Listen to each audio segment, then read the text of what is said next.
Different Spirit podcast with Chris Pyak. No pretense, no bullshit. Just Chris and an employer talking about a real-life business problem. Offer a solution and get a job. And here is your host, Chris Pyak. Welcome to the show. I'm glad that you join us here tonight. We have a very, very special guest and a very, very special topic. Ute Blindert is with us. She's an expert in recruiting and in marketing. She works for big German companies doing campus marketing, campus recruiting for them. In other words, finding young talent for German employers. And she's also an author who has written several very successful books. One of them is Per Network zum Job. And the topic that we will talk with Ute about today is the one topic that lurks in the mind of many, many, many expats. That's really, really scaring. Today, we will talk about the German CV format. Great. Ute, welcome. Hi, Chris. I really like that sound. Yeah, I thought that's appropriate because no other question seems to scare expatriates as much as the German CV format. But it seems you will bring some light into this story for us today. Yeah, I really hope so. I really hope that for your listeners. Mm-hmm. Ute, I introduced you already a little bit. Do you want to say 2-3 sentences about yourself, what you do for the companies, and maybe where are the parallels that you see between young German people from university and international professionals when they're entering the job market? Yeah. Well, what I do for the companies is that I don't do the recruiting for the companies. I guide them through the process. I work as a consultant in campus marketing and help them to address young people from universities and universities of applied sciences, and help them to bring them to their workforce. What is the biggest challenge that your clients face? Well, the biggest challenge is that, maybe your listeners know the word Fachkräftemangel. Labor shortage, yeah. Mm-hmm, yeah, and that's really a problem here, and it's not all for all the branches. It's not the same for all the branches, but it's very special if you're looking for someone who studies information technology or mechanical engineering, sciences, and all the STEM sciences, huh? Yeah, and it's very difficult for many companies to address to those young people. Yeah. And how, it's very impolite to ask a lady, but how long are you doing this already? For how many years? Yeah, now for maybe about 10 years. Yeah. Okay. Yeah. I'm going a little bit off topic here, but I'm just curious. If you compare how the situation was in the labor market in terms of Fachkräftemangel, labor shortage, if you compare how the situation was when you started 10 years ago and how it is today, do you see a change?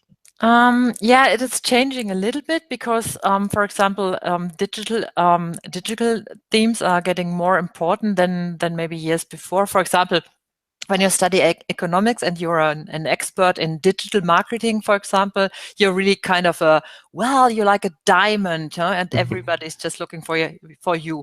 Small companies, big companies, huge companies, and also agencies who are working for bigger clients, for example.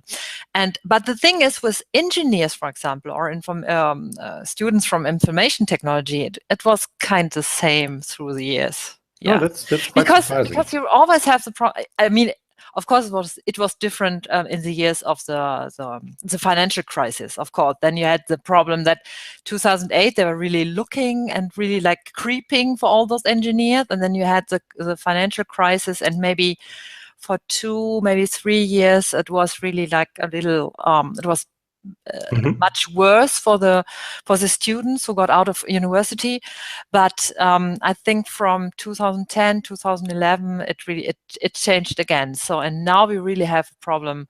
And I mean, bigger companies, for example, the huge companies like BMW or Daimler, for example, they don't have so many problems to find engineers.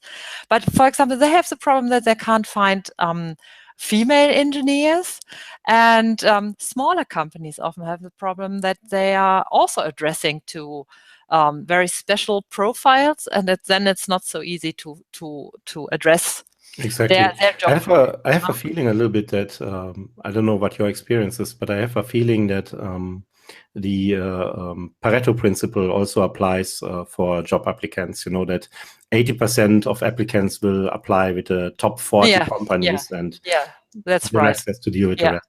Yeah. Great. Yeah. Today we want to talk about the German CV and shed some light on this and how to improve your CV so that it speaks to recruiters, HR managers.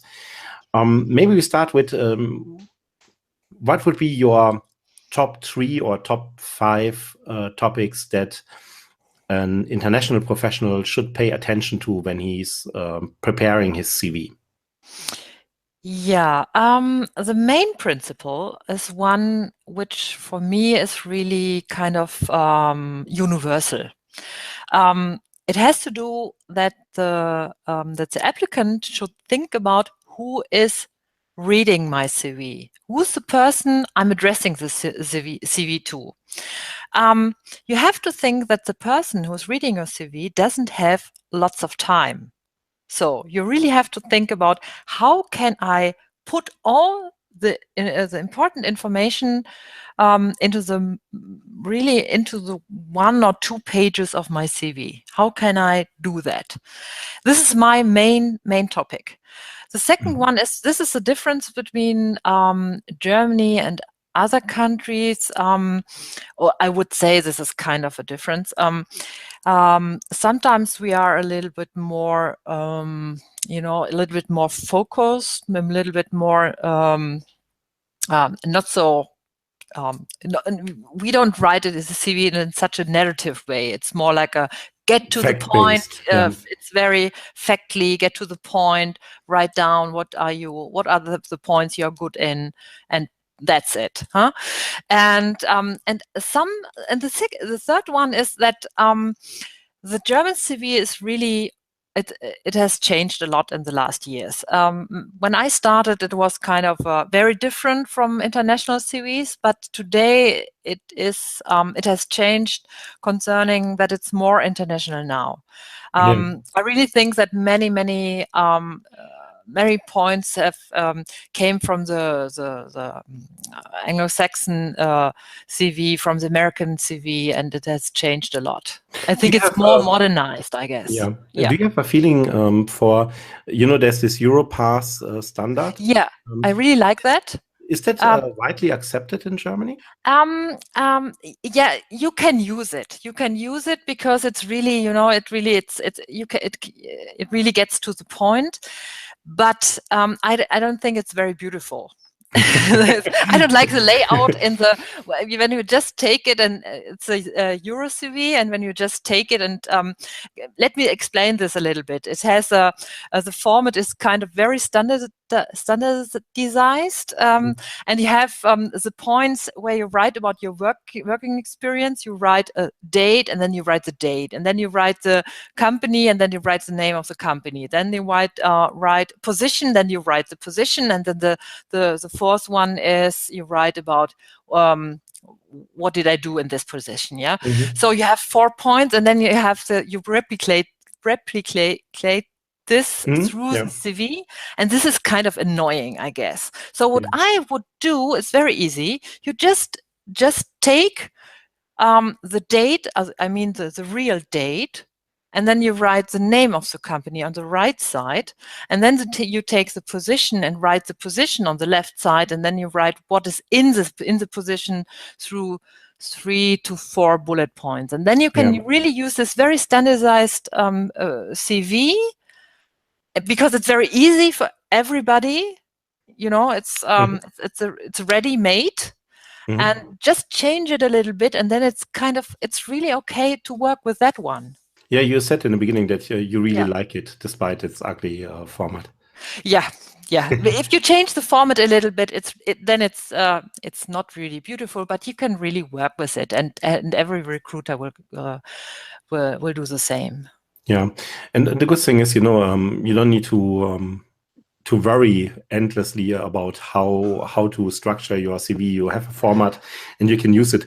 On immigrantspirit.com, there is a full paragraph with a full article about the German CV format. There's also a link for the EU standard CV form that you can download and use. So yeah. And I also have a link, and you can also maybe, if you want to, you can you also use the link from my webpage, karriereletter.de, and where I used the Euro CV and switched it in the new form. Okay. Yeah. That's karriereletter.de. So yes. Karriere is German for career, letter is letter, and then the E for the German internet prefix, karriereletter.de. That's Ute Blindert's website. Yeah, this is already 3 interesting points. I wanted to add, you said one thing that's really, really true.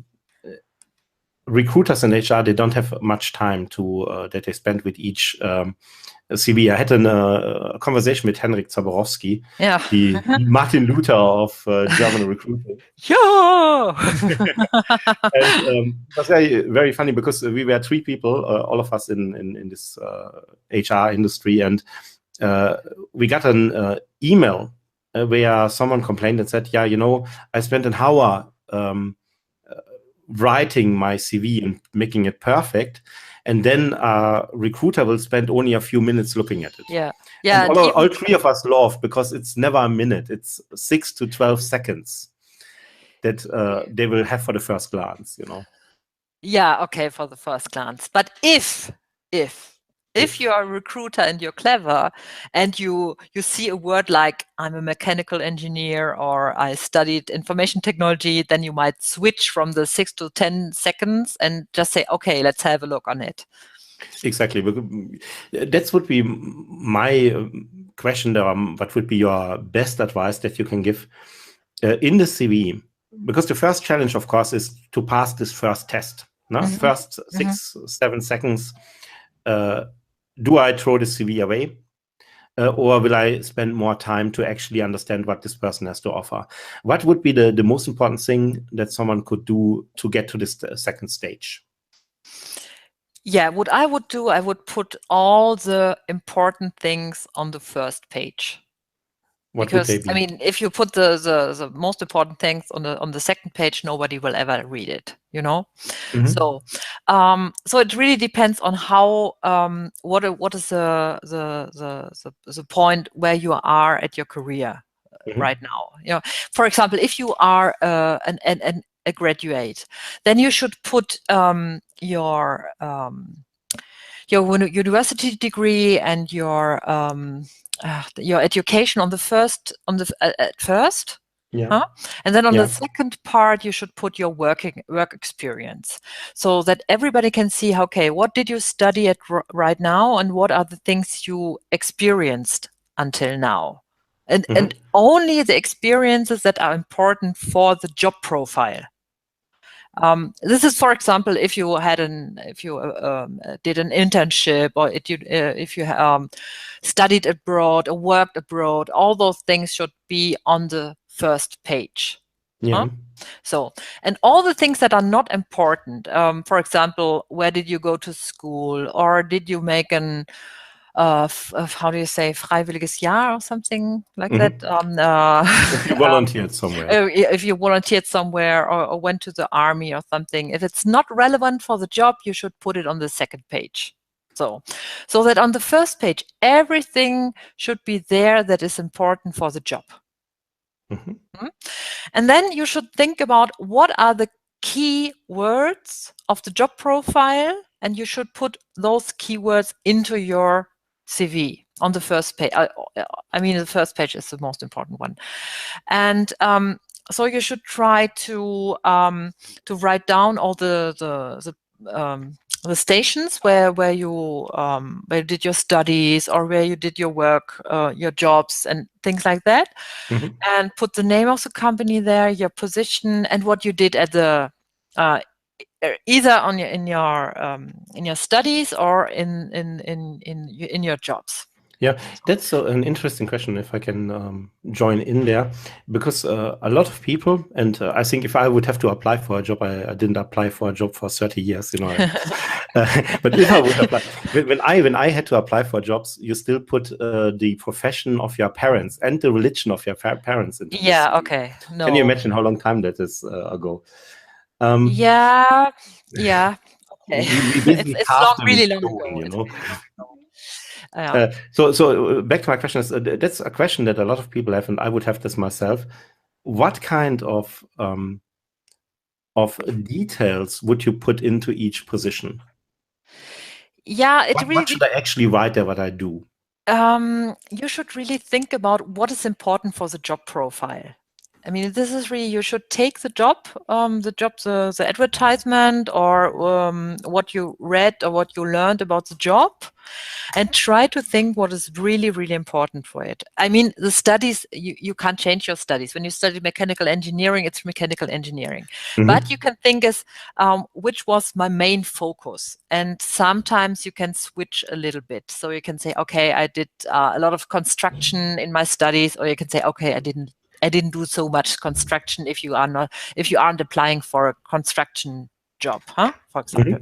So, and what you should also do, you should write the title of your thesis, for example. It should also be in your in the part of about your education, for example.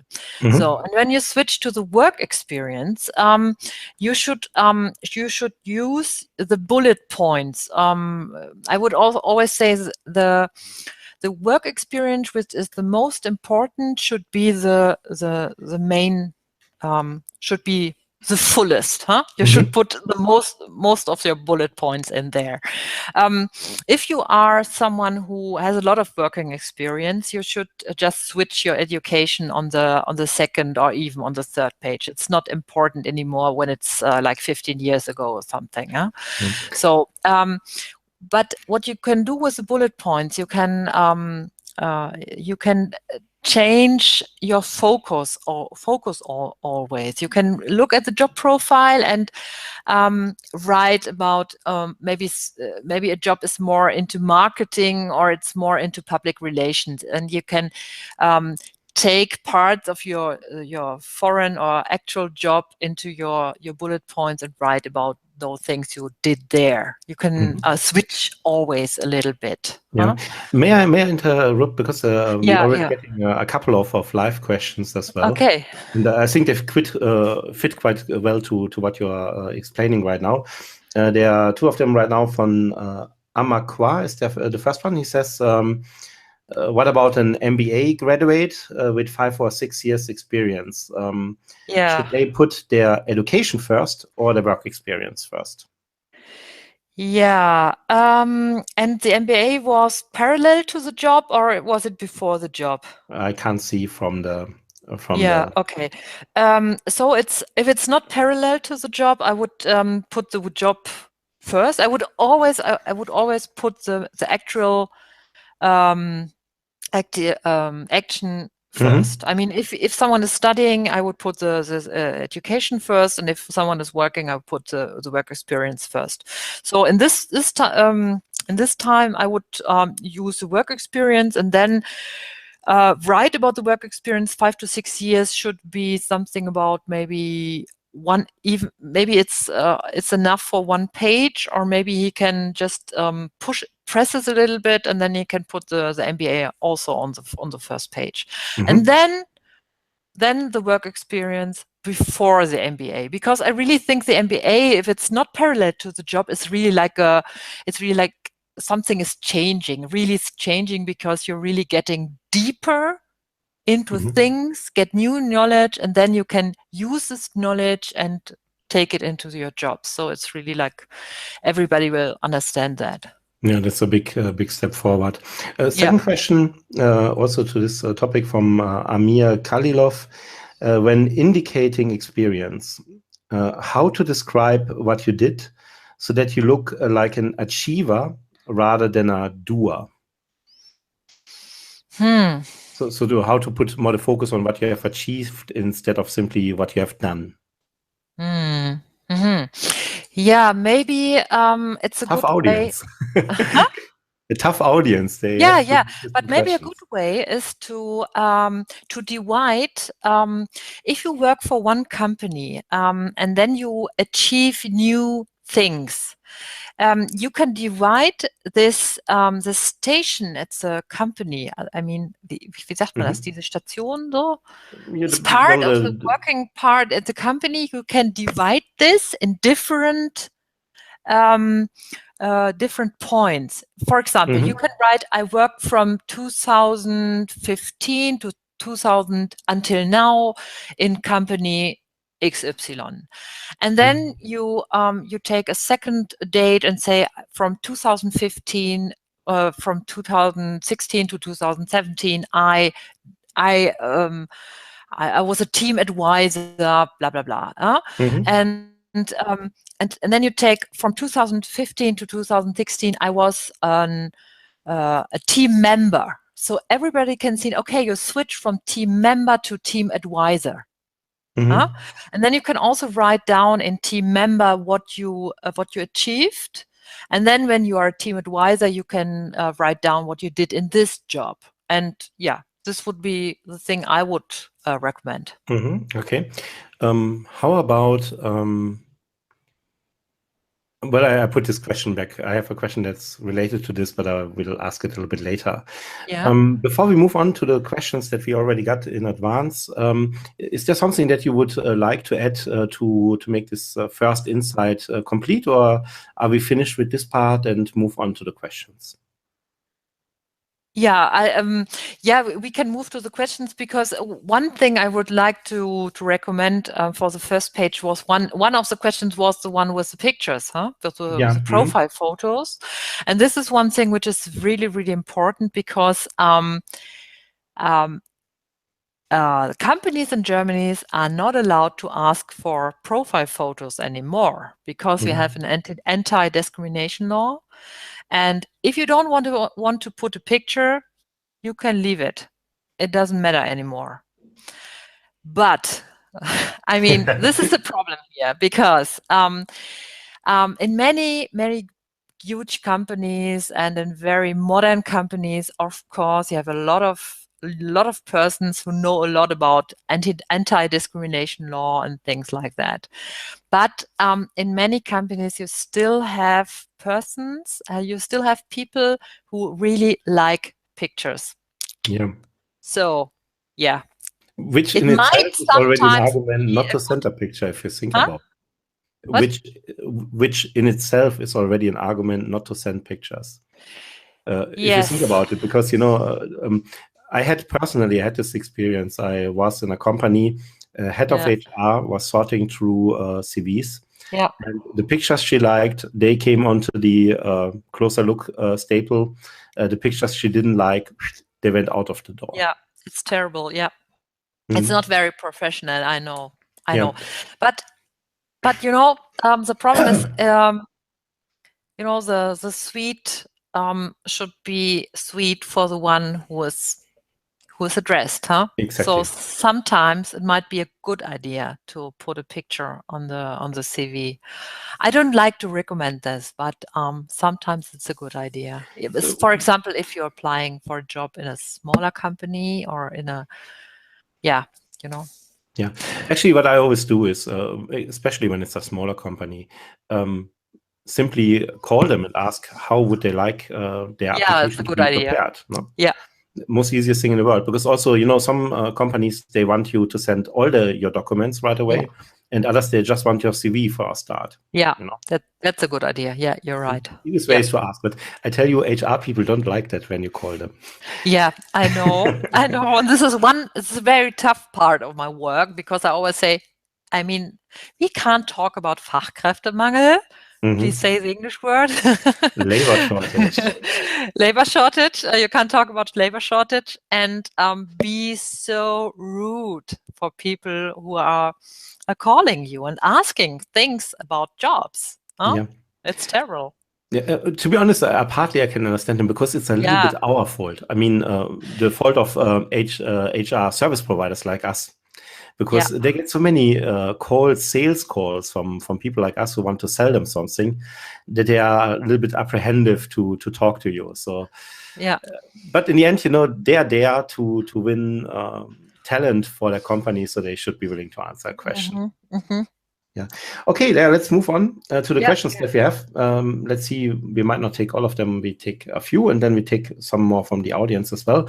If you have a question that you want to ask Ute about the German CV format, feel free to already put it into the chat on YouTube Live, and we will pick them up along the way.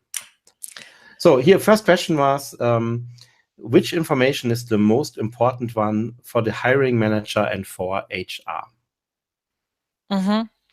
Yeah, I mean, the most important is what did you learn? What do you know? What do you know? What did you learn? What is your experience? So you should write about how long is your work experience? Where did you work? What did you work? What did you learn? Those are the most important things.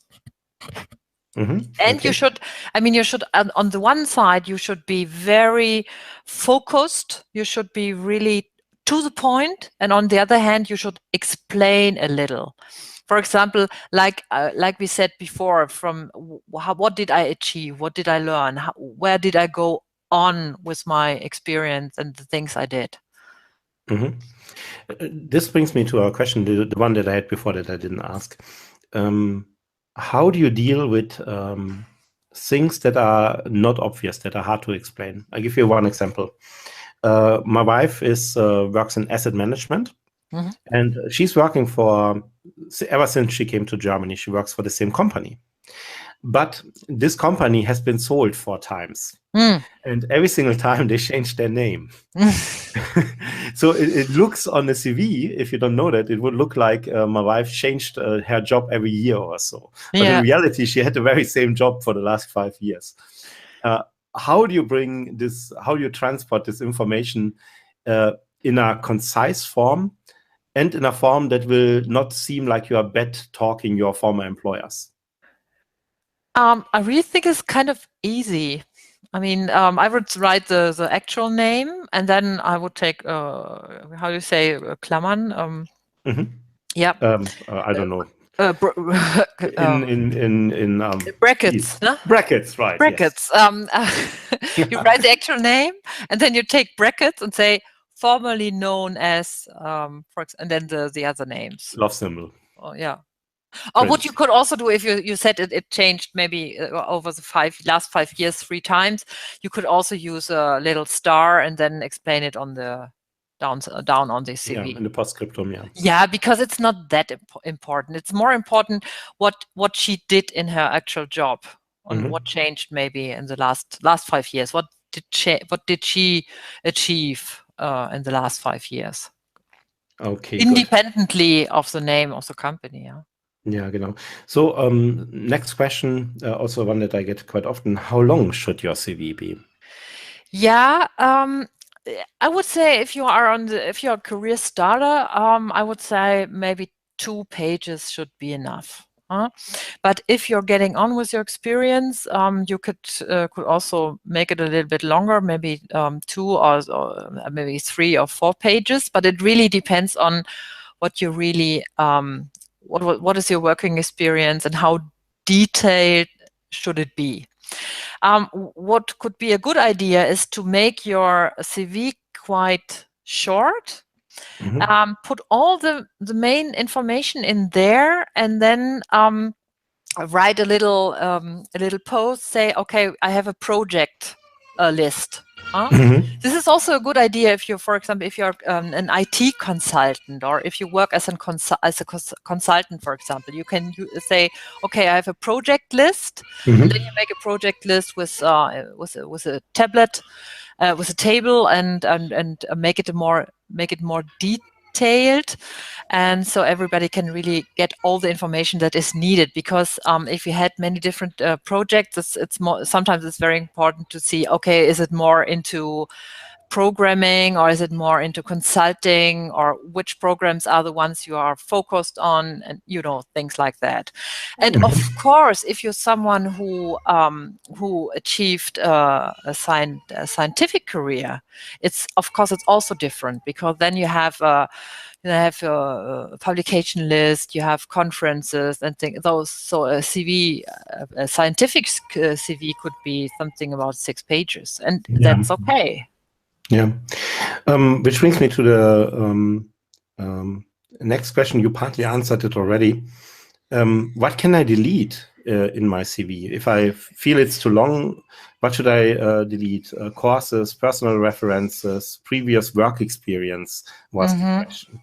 Yeah. That was a really bad idea. Yeah, for example, if you worked, I mean, internships between your school, I mean, it doesn't matter anymore. For example, if you all the things you did in your studies to earn money, I mean, working with McDonald's or something, it's not important anymore when you started working.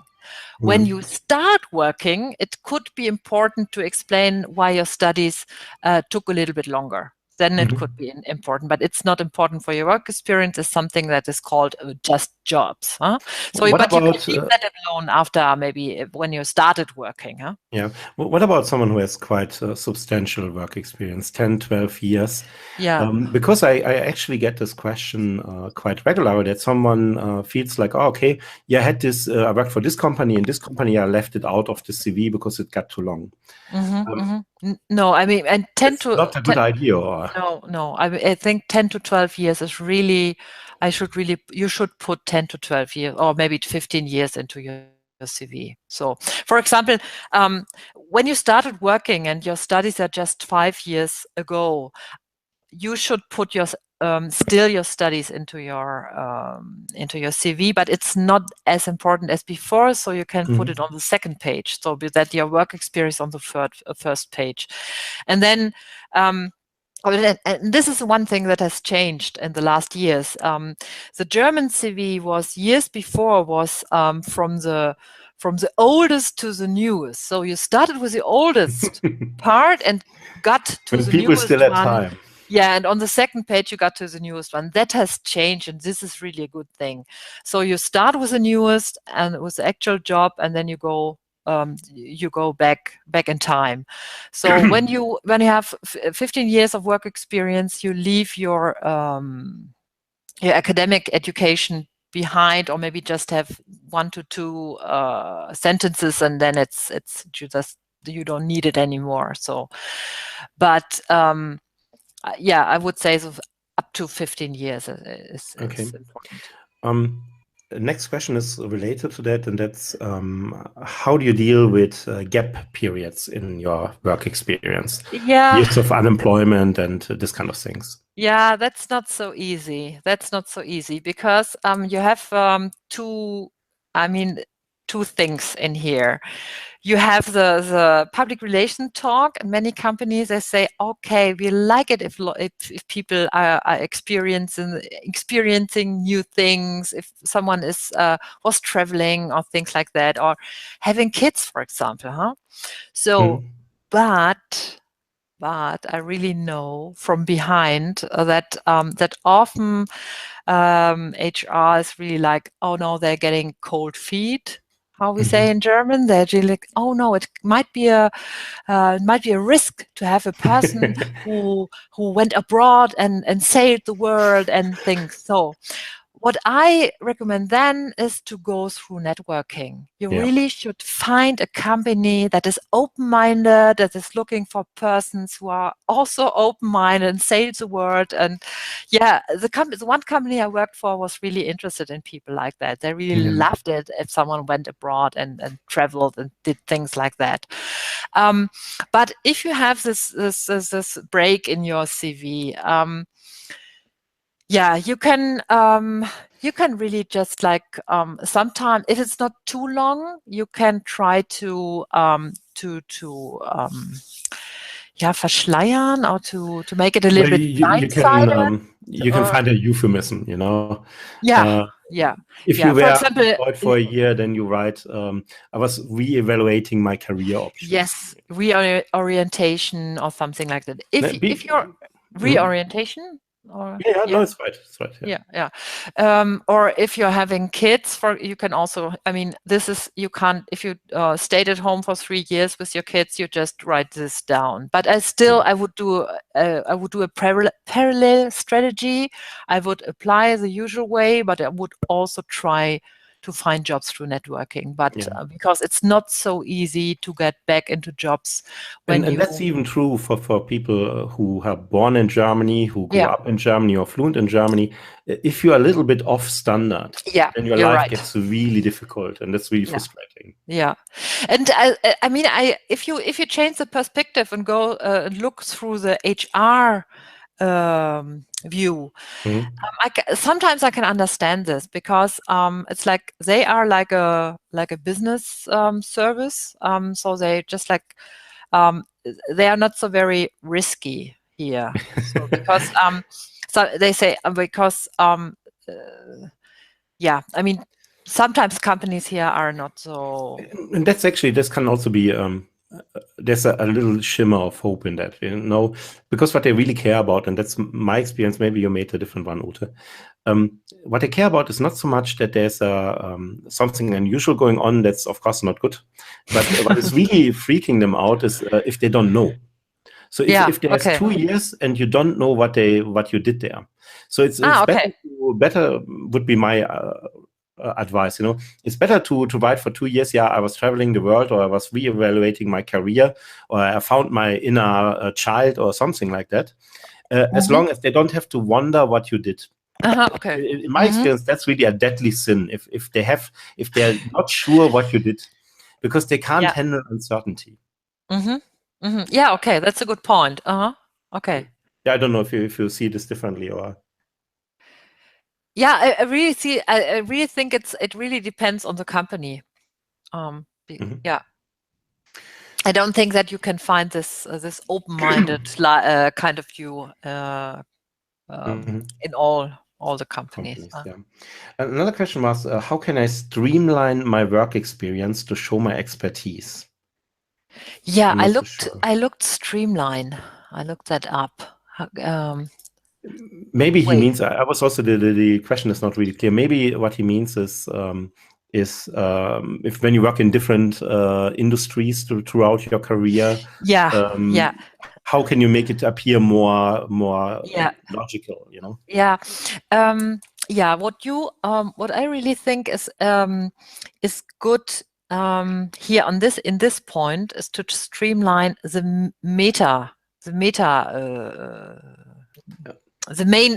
main points, the main parts in here, because if you are doing things, for example, if you work in marketing, or if you work in controlling, if you work in in sales, for example, it looks kind of different, but if you really go into it, and for example, if you see in all the jobs he or she worked with data, for example, so then it's not so different, huh?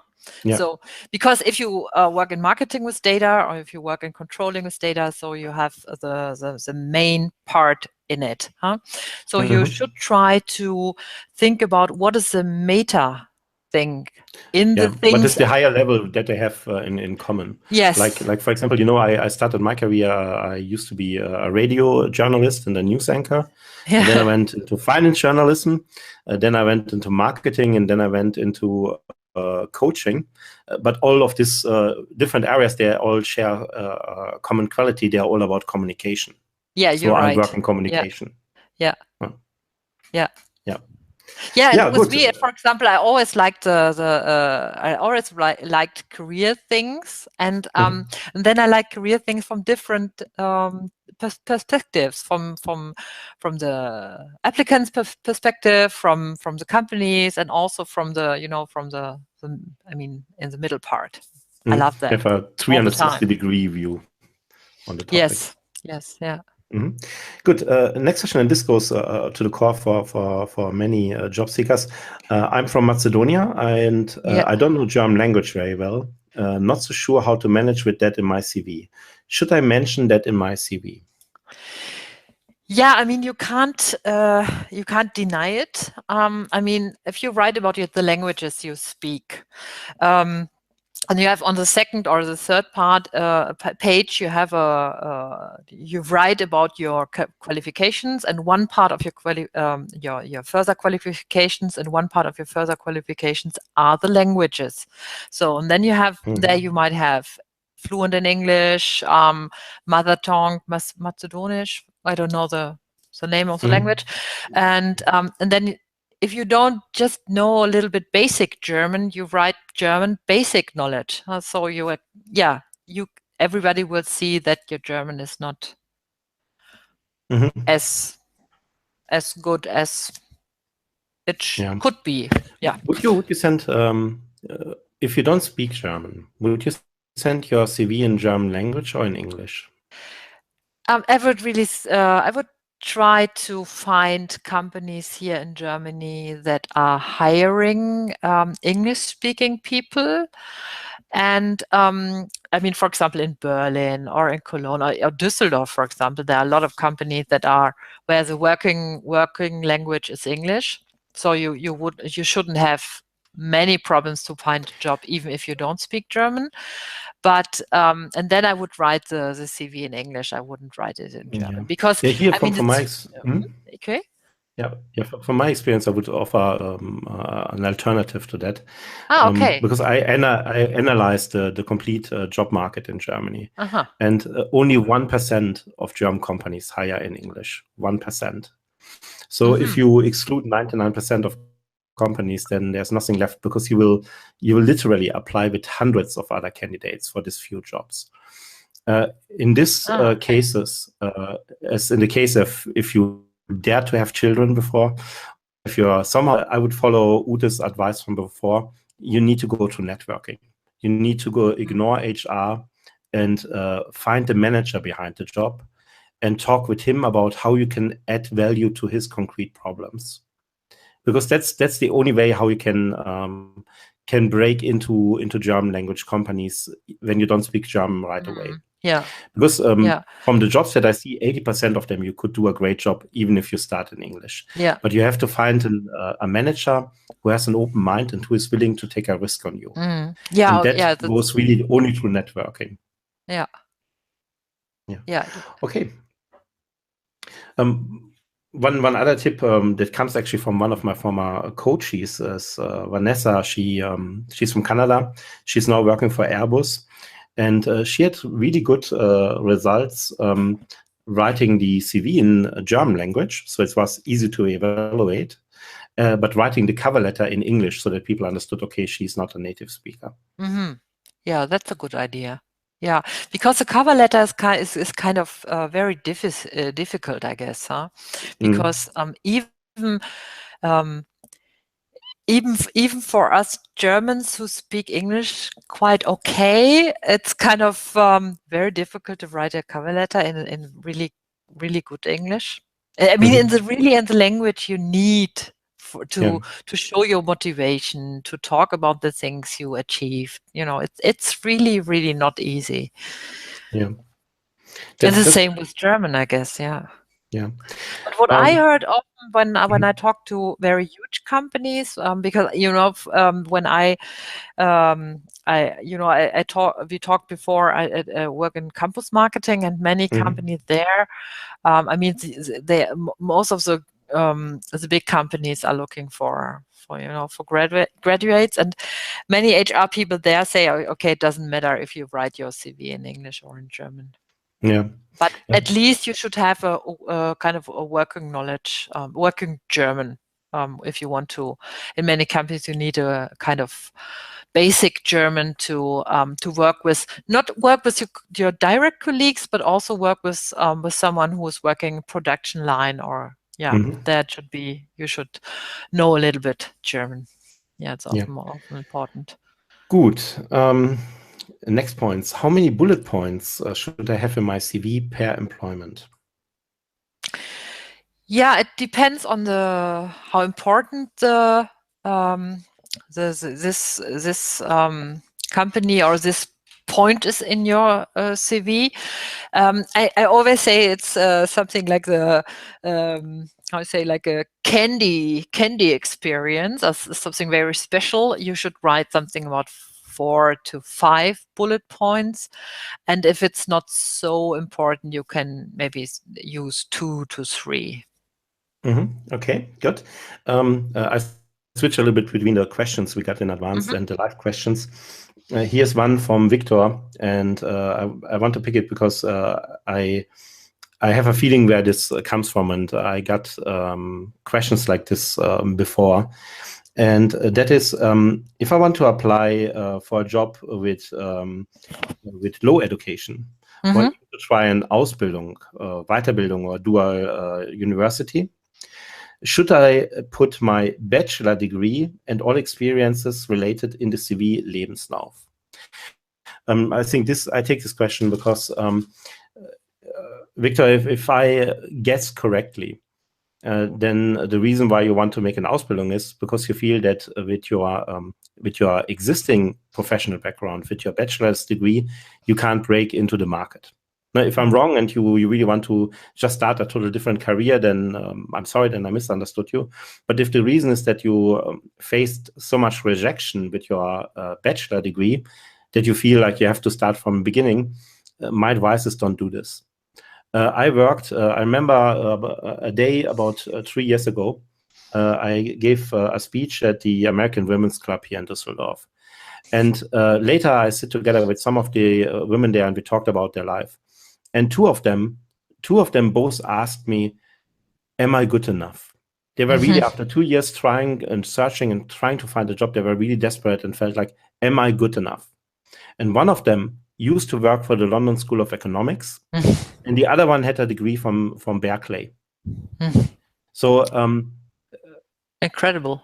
Yeah, terrible actually. And if my guess is right, then let me tell you, there's nothing wrong with your education. You don't need to start from scratch. You need to talk to different people. Yeah. You need to go to networking, like Ute said, and reach out to the managers instead of HR. Yeah. Yeah. Absolutely right. Yeah, you're right. Yeah.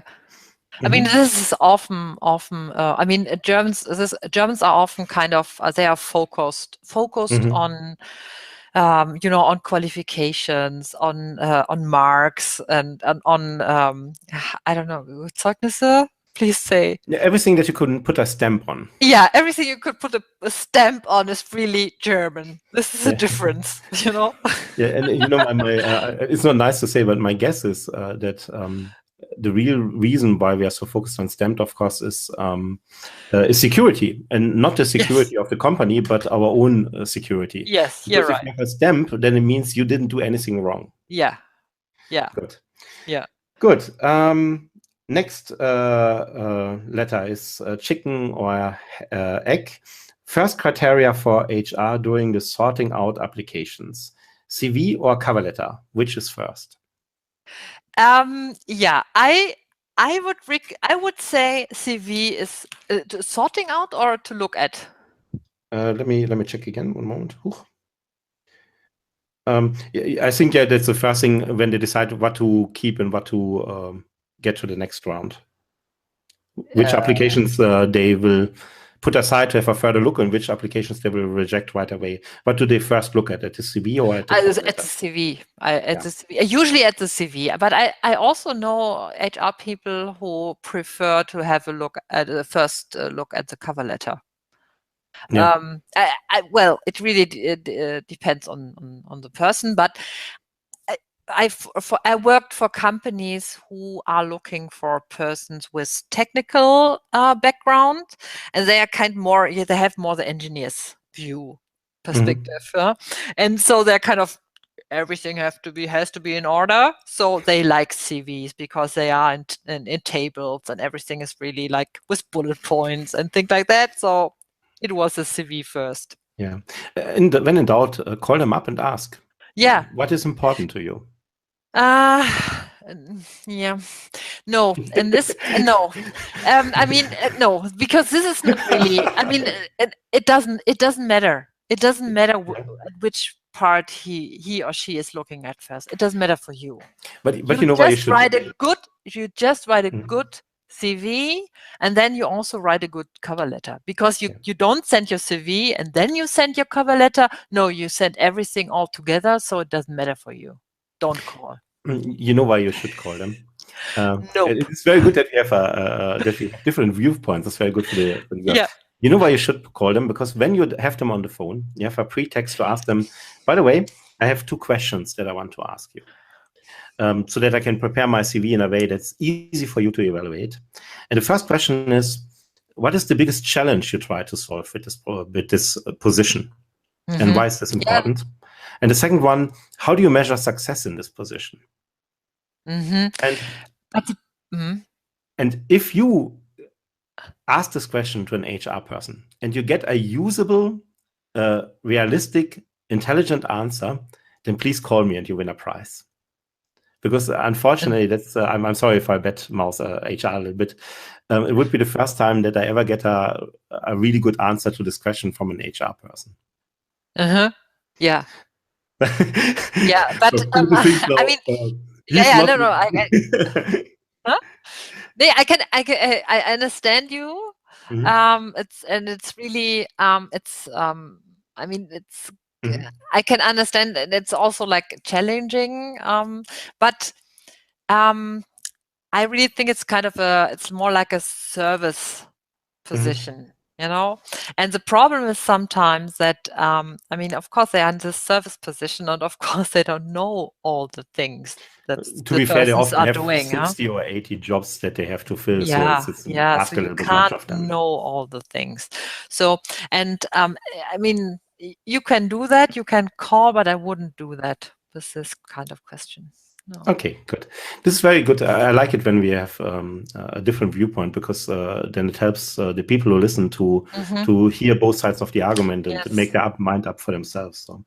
So another one. This is a nice one. It's a little bit longer. As a young, talented engineer who prides himself on being an out-of-the-box problem solver, I sometimes find the insistence on a German CV format stifling and restrictive. I have been successful in my home country by sending applications that highlight my skills rather than following a tried and trusted 0815 CV recipe. Any suggestions or ideas on how to transfer my innovativeness into my job application so as to get job interviews and naturally lead to an interesting job would be helpful. So how do look HR people on a more creative CV? I would translate that like this. I mean, I don't have I don't have marks for you, like numbers for you. I would try. You should. I mean, you should try. I mean, the thing behind this is that you think, and that you are moment. You are convinced. You are so convinced that you would like to show your creative personality, and so it's important for you to work in a creative company and work with creative people. So try to figure out where are they. I mean, this is through networking.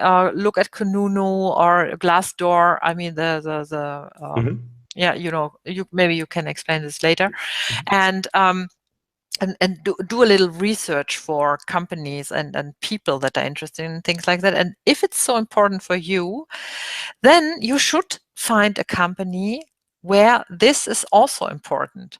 So maybe you should just try to have a look at the kind of German CV and at your narrative CV, and maybe change it a little bit more in a German CV style, but not too much. Because if it's really your thing you want to do, you should try to do that. I wouldn't change it too much. I would really, maybe you just have to look a little bit longer. And maybe what you should also do is just use your profiles at LinkedIn or Xing, which is a German professional network, which is very important in Germany still. Yeah, it really is. Because I had a training last week with HR people, and they said they always look through Xing. They do active sourcing through Xing and Xing. And so maybe you should use your professional profile there to do it a little bit more in a formal way, and also put your CV in your narrative way. I'm really sure if you're a really professional person and you know your things, you will find something. Yeah, What do you think, Chris? Are you the same? Do you have the same I idea, or do you have another idea? No, I totally wanted to support you here. Xing is in Germany is still much more important than LinkedIn. There's 10 million people on Xing, and as you said rightly, Ute, every recruiter, but also every manager who is interested in you, they will check your Xing profile. And if you don't have a Xing profile, it means that you are an unknown item. And as we mentioned before, things that are unknown or unusual or we don't know, that's never good in dealing with German employers, you know. So if you don't have a Xing profile, it's free of charge. That would be the first thing that I would change. Open up a Xing account. Yeah, I mean, it's free of charge if you have a basic profile, but I would recommend the premium profile. It's not very expensive. It's something about 10 euros a month, and if you have for 1 year, it's even cheaper. But the good thing then is that you can do a research by yourself. And the research in Xing to look for companies to set some filters. It's really, really good. You can really do good research for people, for companies, and it's really easy. It's much easier than doing research through LinkedIn. Yeah, much easier. Exactly. That's by the way, that's what I use with my what I use with my paying coaching clients. I have a job offer guarantee where I guarantee that candidates find a job within 6 months if they implement my program. And that's exactly what we do. We use Xing. They choose the job that they are interested in, and then they use Xing to find the most likely manager behind the job. Yeah, that's a good. I will introduce them to this manager so they can talk directly with the manager about the real challenges for this job instead of talking to HR. Yeah, this is really good. It's a really good way. This is one thing I really recommend. Yeah. Good. Maybe let's take 2 more questions because we are close up to. We wanted to make 30 minutes. We are close up to 1 hour now. Oh gosh! But it was really interesting. Time flies with you, Ute. One question is a narrative paragraph explaining my unique background and experience acceptable in addition to the lines of positions and achievements? Yes, of course. Yeah, I told before, but that a German CV now is a little bit. It has really changed. It's modernized. It's Americanized, I would say. So a little paragraph in front. I mean, between the contact information and all the experiences, you can put the little narrative in there. What you could also do, but I don't like it so much, is to have a front page. Use the front page, put your, if you'd like to, a picture there, and then write your phrase there. But I don't recommend an extra page. I don't recommend a front page. I don't really like it because I really like it to have everything on one page. I mean, on the first page, the main things on the first page. Very good. Last question. Do I need to mention my age? Quite regularly, I have people who are maybe 50, 55 years looking for a career change. Should they mention the age? Do they need to? They don't. They don't need to. You don't have to mention this because no, the anti-discrimination law says that you can't be discriminated because of age, religion, sex, gender, sexual orientation, and religion, things like that. But I mean, of course, if you write about your work experience, everybody will get an idea how old you are. If your earliest employer was the emperor, then we understand that you're not that young anymore. Maybe, but then you can have then you will be a famous person and will be on television and not have to apply for jobs. Exactly. Ute Blindert, yes. Thank you so much for joining us. Thank you for having me here. For the people who listen to this podcast, many of them, they have quite a lot of work experience, so they will be in positions where they can hire people once they find a job. If they are looking to have a good way how to reach out to young students, where could they find you? They could find me on my webpage. It's just like my name, uteblindert.de.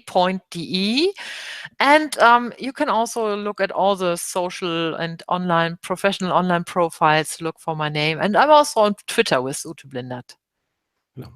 Ute Blindert, and you can find her on uteblindert.de. Maybe check out also her different books, especially Per Network zum Job, if you speak German already.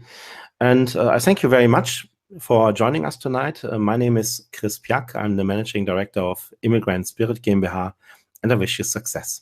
Bye-bye. Okay, bye-bye.